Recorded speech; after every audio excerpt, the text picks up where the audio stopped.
Здравейте, нека да видим какво ви очаква в близко бъдеще в сферата на работа, отношение и някакви непредвидени моменти. Работа. Какво да очаквате? Известие, подарък и някаква новина ще научите за вашите ненавистници, клюкари и такива, които се престорвали за ваши приятели, но тази новина също може да научите от приятел. Какво още за работата ви очаква?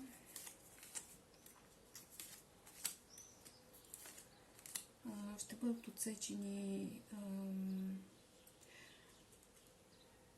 значи като цяло тези въпросни същества се опитват да отсекат вашите шансове и ключове за промяна, тъй като вие сте много чист човек и те, виждайки, че вече не могат да се хранят с вашата енергия, са готови на всичко.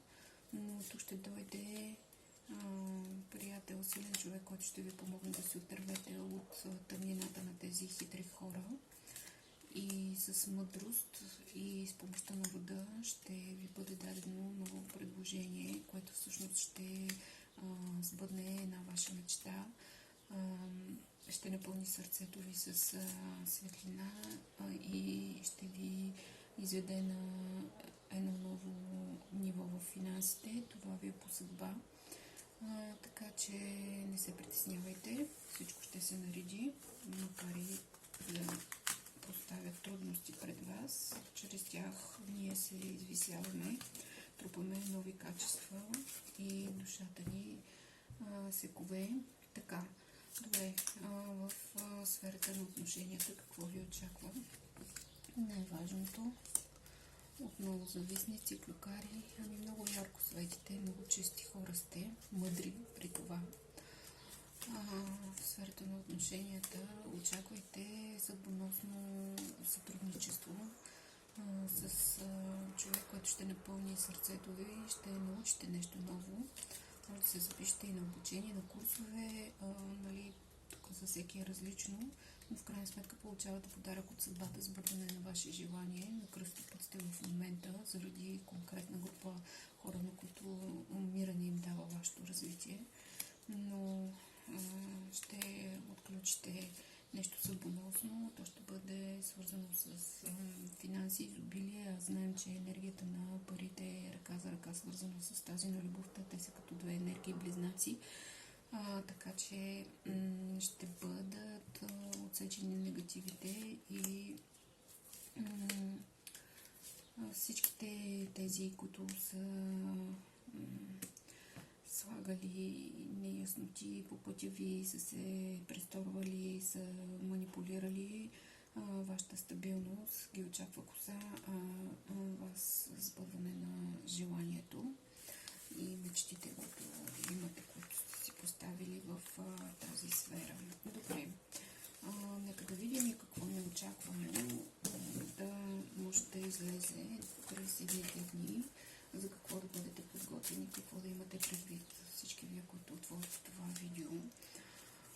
Стабилност.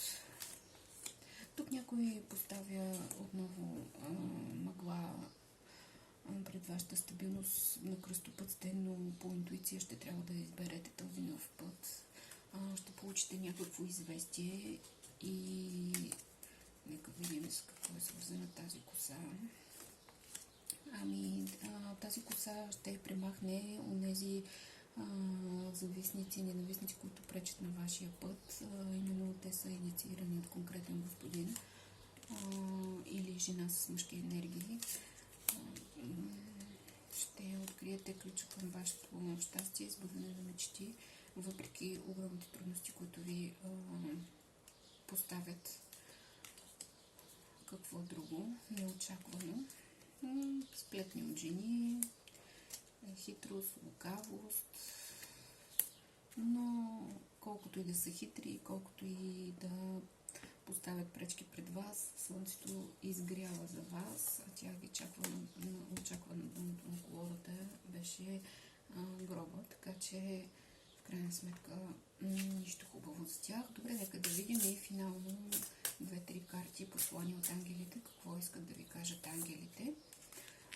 Невинност. Действително всеки човек е невинен, защото никой не може да промени едно съвършено Божие създание. Предай на нас всичко, което ти тежи на душата, за да облегчим товара ти. Дай ни всяка вина, гняв или укор, които засенчват любовта в очите ти. Порадвай се отново на покоя на сърцето си. И обърни внимание на знаците. Да, сигналите, които получаваш, са изпратени от небето. Ние поставяме пера, монети и други знаци на пътя ти, за да напомним, че си обичана и никога не си сама. И последно, стабилен напредък. Поздравяваме те за напредъка и за това, че влагаш любов в ежедневната си работа. Виждаме ясно твоя принос към света заради обичта, която строи от мислите, чувствата и делата ти. Това бяха съветите от ангелите за вас, приятели. Надявам се всеки да си вземе за него най-необходимото. Желая ви успех и много светлина по пътя.